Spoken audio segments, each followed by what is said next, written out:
The appreciation of art can be a very subjective thing. It can be difficult to put into words exactly what it is that we like or dislike about a painting, for example.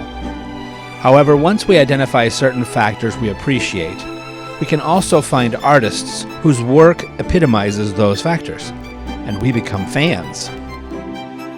This is why I'm making this short video, to try and explain why I love the artwork of Bonnie Temperley.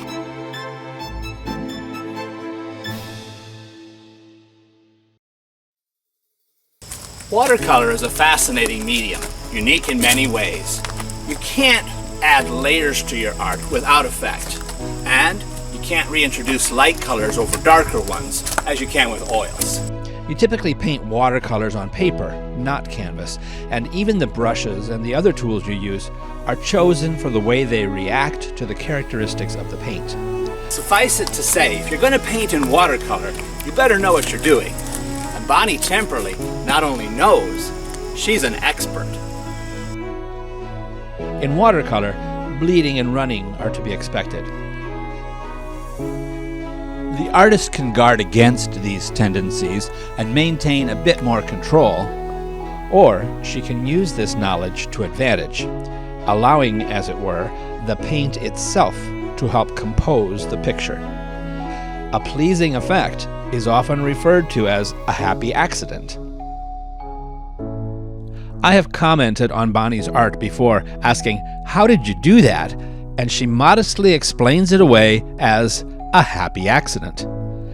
Happy accidents they may be, but when the artist consistently conjures them up, it's technique.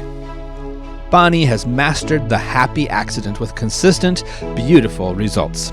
It's one of my favorite things about her art. Even though I've examined it many times, I'm always finding more artistic surprises in her work.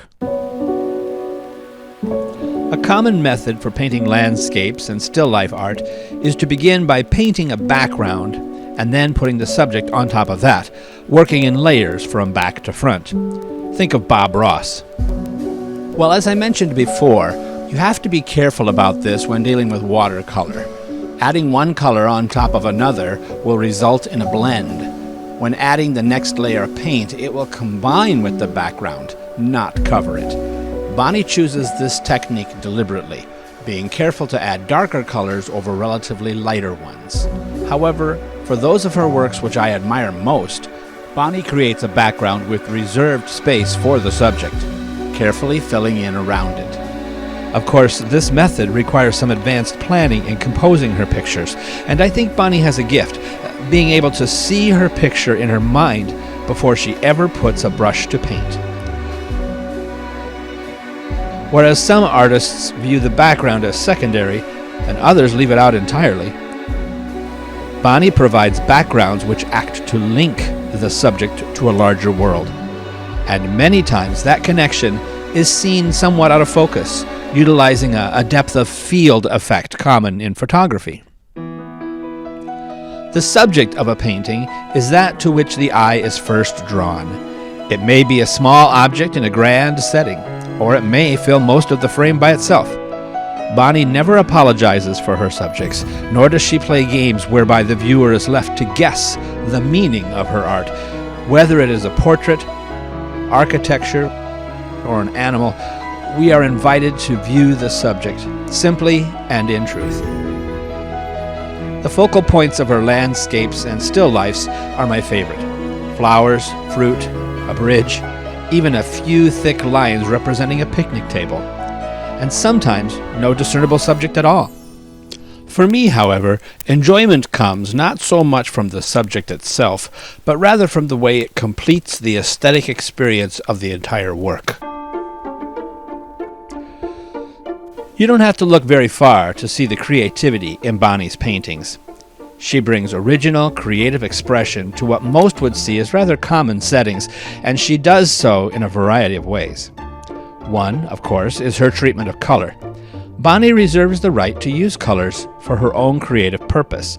For instance, leaves are not always green, nor is the water always blue. And yet, these adjustments in hue always make sense, complementing, not challenging the overall tone of her art. She has also been known to alter time, painting a scene she has observed in one season and then projecting it into another. And one particularly clever talent Bonnie has is the ability to rearrange the depth of objects in her work, bringing some closer than they actually appear, or conversely, pushing them back. An example of this can be found once again here at Eagle Point Park.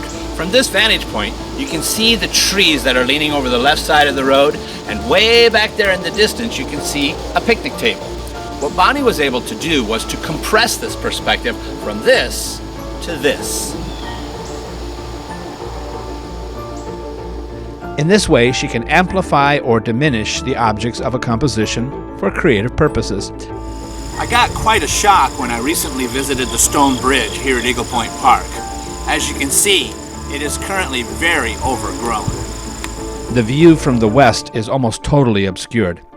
This painting, however, shows the view from the past that I expected to see, the one I remember.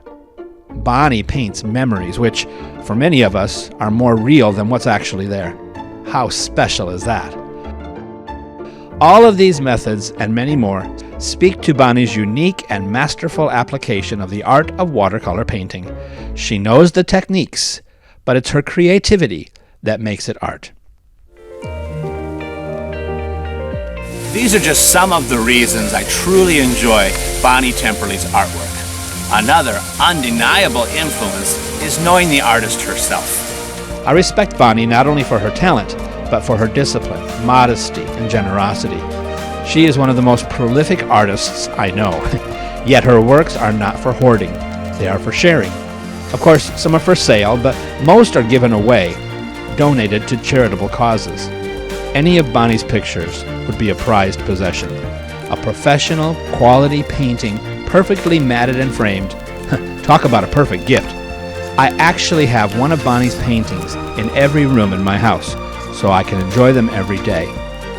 And in each one, Bonnie offers not only a beautiful work of art, but also a piece of her heart.